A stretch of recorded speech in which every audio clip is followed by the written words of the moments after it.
Conistí, how are ye? Welcome to Candlelittales. This is another story in our series of Stories for the Dark. This is a story that we used to tell quite a lot, but haven't told for a long time because it's too long and it's way too dark. So it seemed perfect for this series. This podcast is supported by our patrons at patreon.com/candlelittales. You can go there and join them. You can make a one-time donation using the PayPal button on our website. You can like, you can share, you can comment, you can subscribe. You can do all of those things to support us. But for now, just sit back and enjoy. This story begins with family. Two brothers. There was Cock and there was Leary. And they were both kings. They were both men of high station and well respected. But they were not equal. Leary had the higher position. He was king of all Ireland. And Cock was the king of a province of not much renown at that time. A kind of a backwater called Leinster. And Cock began to feel jealousy and envy of his brother grow inside him. It began to seem to him that his brother was mocking him. Whenever they visited, there was a little smile. Whenever Leary complimented his household, there was a little condescension in his manner and his attitude. Cock tried to convince himself for a while that this was something that was in his head, but the suspicion remained, and the jealousy grew. And it grew until it seemed to take up physical space inside him. It was hard for him to eat, hard for him to sleep. The physician said that it was a wasting sickness that he had. And he began to be known by the people as Cathach Cael, Cathach the mean, the miserly, because of how thin and weak he had become. And his brother, Leary, all concerned, came to visit him one day. And as he was coming into the house, there was a little chicken scratching in the front yard, scratching and pecking, and Leary stepped on it, broke its little neck, killed it. And when Cathach Cael saw this, it was like a thunderclap. All his doubt fell away, and he realised that he was right. He had been right the whole time. Leary hated him. Leary was out to get him. Leary couldn't let him have anything. Not even a little chicken pecking in the dirt.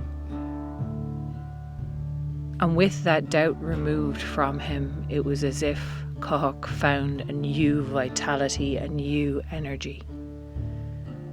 And so he drove forward with a plan. It was a plan that had been in the back of his mind for a long time, in that place where we do not like to look, in that place where all our darkest dreams reside. All those thoughts of vengeance and how we would tear down those who wronged us, all those things we push down because they are not civilised and they are not nice. These all came to the fore for Cathach Cael. And so he gathered his servants and he told them to put out word that his sickness had claimed him, that he had died. And they helped him carry on this subterfuge, that Cathach was dead. They put the word out. They dressed him and laid him out as if he were a corpse. And he was indeed so thin, so wasted from this jealousy that had been eating him up inside for so long, that he looked little more than a corpse. And word went out. And the people started to arrive. And the first to arrive was the High King Leary, rushing to his brother. And when he saw his brother laid out in his funereal attire, he threw himself on Cathaoch's body, keening. And Cathaoch took out the knife that he had in his hand and plunged it through Leary's back into his heart. Well, with his brother slain, there was more to be done. A great deal more, if he were going to make sure that his position was secure. So, Cathaoch waited until his brother's son, Ailill, arrived. And when Ailill had arrived for the funeral of Cathaoch Quail, Cathaoch had him poisoned. Others who arrived were let in on the truth. That Cathaoch meant to seize the high kingship. And all of those kings who arrived, who heard this, who saw this, well, many were horrified, but most of them thought that it would be better to be on the right side of a man such as Cathaoch.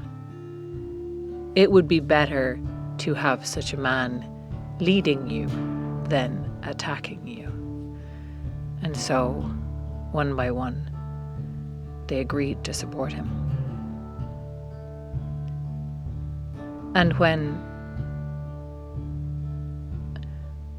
the grandson of Leary arrived, a little boy, the son of Ailill and of Anya, Cathaoch knew that this child was not a risk at that time, but knew that he might become a risk. And so he took the boy aside in private, fed him a heart, and when the boy had finished his meal, and only when he had eaten it all, did Cathaoch tell him and show him that this was the heart of his own father, Ailill.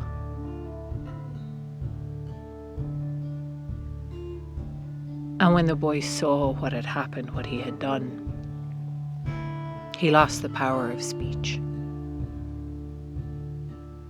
And so satisfied, Cathaoch knew that no one who could not speak could be a king. And so he let the boy's mother take him away. And Cathaoch Quail became the High King of all Ireland, leaving Leinster behind. Cathaoch ruled for many years. And his rule was not a terrible one. He was not a wicked tyrant, but he was a man who cared very much about power.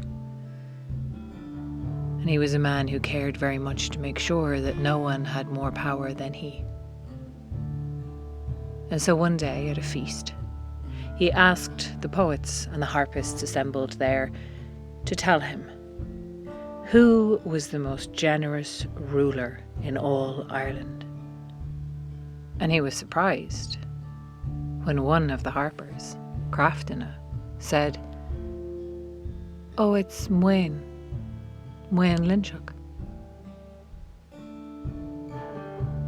Muin, meaning the one who does not speak. Loinseach, meaning the exile.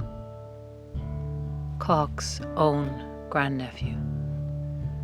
The boy, now a man, was perhaps not as little a threat as he had thought. Muin was raised in a kind of exile by his mother Anya. He couldn't speak, and she knew that that gave him a level of protection against his uncle. Cathaoch would not kill the boy without reason. He was obsessed, but he was not completely insane as far as Anya was concerned. And she told her son to wait and bide his time, that all things would come in time, that his opportunity would present itself in time if only he and she could wait. Wait and be careful. And when, despite his muteness, was an engaging and charismatic youth, and so friends and followers did gather to him and to his mother, until the day when he was playing hurling and he was struck by someone else's hurl, and he cried out, "I'm hurt." And those watching, they said, "Ah, Lowry, he speaks." And as his name had been for his muteness, now his name was for his speech. He became known as Loinseach, the exile who speaks. But he became more an exile on that day than he had been before. His mother told him straight away, with this sign he could not stay in Ireland. If Quail learned that he was speaking again, then he really would see Lowry as a threat. And so Lowry left. He went to the lands of the Gaul, and he became somewhat renowned there. He was given great responsibilities. He was made a leader of the armies of one of the kings there. And a lot of the warriors he commanded felt they had more loyalty to him than to their own king. In Munster at this time, there was a king called Scoria, and he had a very beautiful daughter called Muirith. Muirith was so beautiful, and her parents had such a high opinion of her, her beauty, her manner, her education, that they were convinced there was no man in the world who was worthy of her hand in marriage. And so they kept a very, very close eye on Muirith. Her mother used to sleep outside her bedroom door, and not just that, but her mother learned a trick of sleeping with one eye open half the night, resting the other, and then switching at midnight, so that her daughter was never unwatched and her daughter's door was never unguarded. The poet, Craftina, and the harper who arrived at this court found Muirith a lonely girl. She dreamed of a household of her own, a life of her own, out from under her mother's watchful eye. And so Craftina started to tell her stories. He told her of the greatest heroes of the day. He told her particularly stories of Loinseach, the exile who had been the boy Moyen, who was now the man who spoke, who had become a leader over in the lands of the Gaul.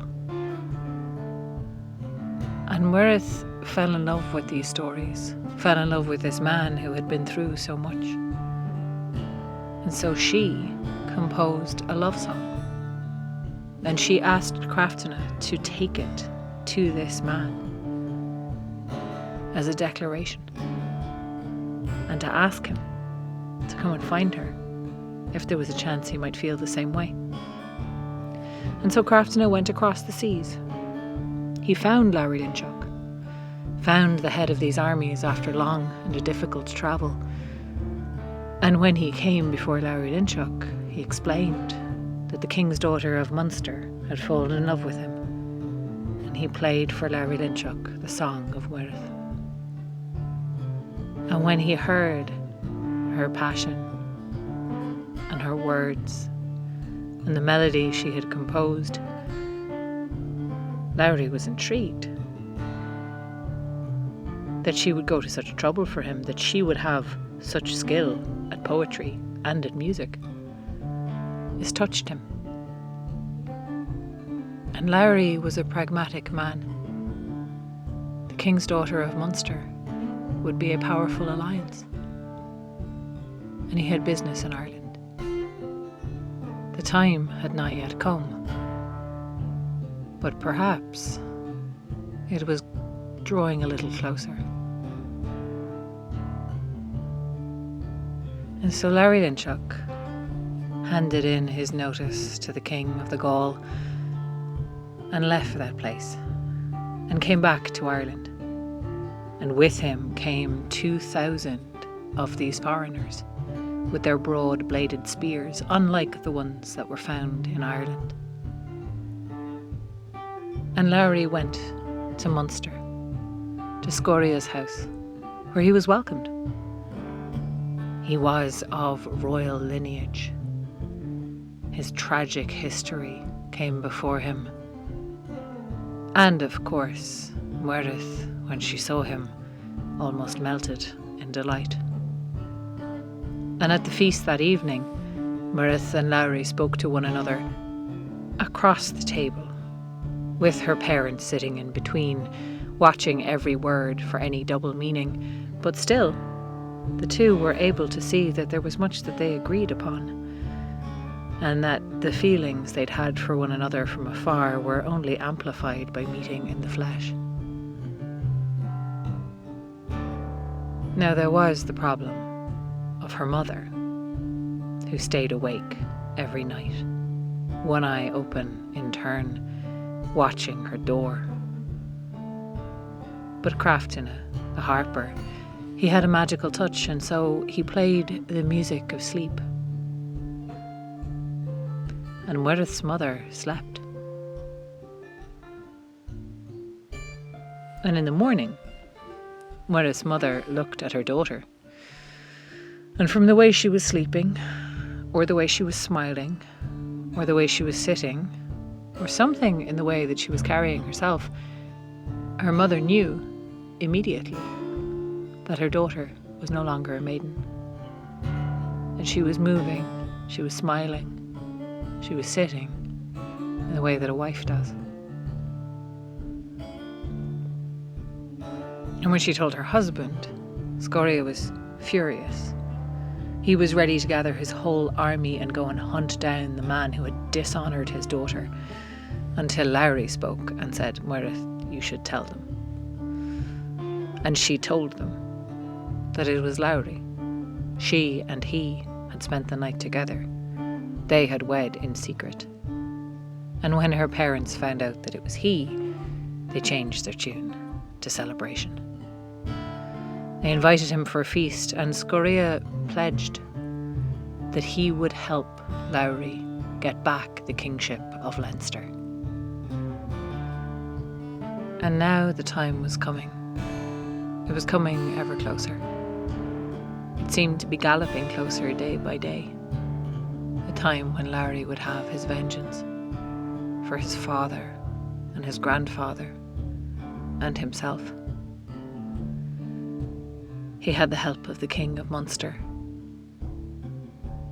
He had the exiles of Gaul with him, an army that followed him across the seas. And the two armies together attacked the capital of Leinster.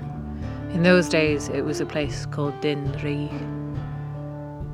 But the defenders of Dinree were fierce, and the walls were high, and the attackers were not able to overcome until Lowry called to Crafton to help again. And Crafton played the Song of Sleep. And as the attackers blocked their ears, the defenders heard the soft music sweep over them and fell asleep. Muireann listened as well, unable to resist, because she loved music so, and she was the only one on the side of the attackers who slept, and slept for a night and a day, and woke up when the battle was over, the defenders slaughtered, and Loinseach, no longer in exile, was the King of Leinster. His uncle Coffey was still the High King, and Lowry knew this, and he knew that Coffey would be worried, and he knew that he should be worried as well. There was a peace between them, but it was not a peace that could last. And it is said, and it was said in those days, that every Leinster man has a secret.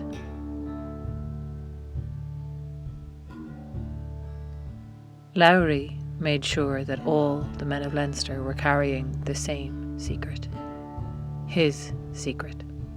His plan. His vengeance. He had them all get to work, making boards of iron and planks of iron and nails of iron. And then in secret, coming together to assemble a feasting hall of iron. And then gathering the wood to cover the iron so that the feasting hall looked like an ordinary place. Only his wife and his mother knew truly what he planned. And when all was in readiness, Loinseach filled that iron feasting hall with food and drink, and tables and seats, and wall hangings and all luxurious things that he could think of. And then he sent an invitation to Coffey to come to a feast, to put aside their old differences once and for all as two kings. Now Coffey did not trust this message one bit. He had long ago perfected this art of inviting with one hand and stabbing with the other. He did not trust his grandnephew. But he was not going to turn him down. He was High King. He did need to seem as if he could coexist with this man. And so he brought with him 300 kings, a great retinue, far too powerful for anything that Loinseach could do, too prestigious to go against in public. But when he came to the walls of that feasting hall, that great beautiful house with nothing wrong with it at all, nothing suspicious in anything there save that it was empty, he could not bring himself to walk in. Something in Coffey stopped him, and he lingered at the threshold. And there he might have stayed, and there might have been a battle, and Loinseach might have died, and Leinster might have remained a backwater forever. But Lowry's mother Anya stepped forward, and she took Coffey by the hand, and she led him in. And she looked back to her son, and under her breath she said, "Death is coming in any case. But this is your opportunity." She led Coffey inside, and from the door, Lowry announced to all of them that they had everything they needed in there.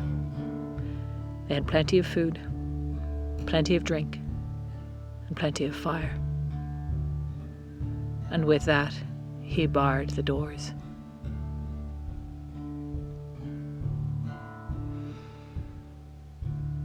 And for a long moment he hesitated, thinking of his mother, thinking of her words, thinking of himself, the boy he had been, the man he was now, the vengeance he needed to take.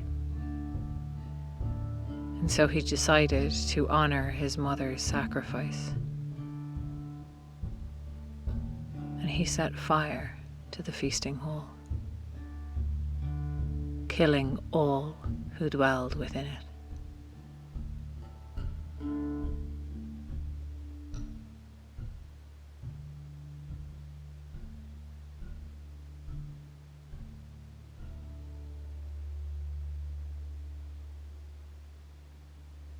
This podcast was produced and edited by Oisín Ryan. You can find out more about us on our website, candlelittales.ie. And we're on all the social media, so like and follow us on Facebook, Instagram and Twitter at Candlelittales, or send us a message to get onto our mailing list. For more videos and live streams, like and subscribe to our Candlelittales YouTube channel, which now has a Candlelittales for Kids playlist, #Candlelittales. Liking and subscribing to our channels really helps us grow and get to more people. And if you're able to give us more direct support, you can chip in a few bob at patreon.com/candlelittales or make a one-time donation through the PayPal button on our website. We also do really like to hear back from you with any questions, requests or comments.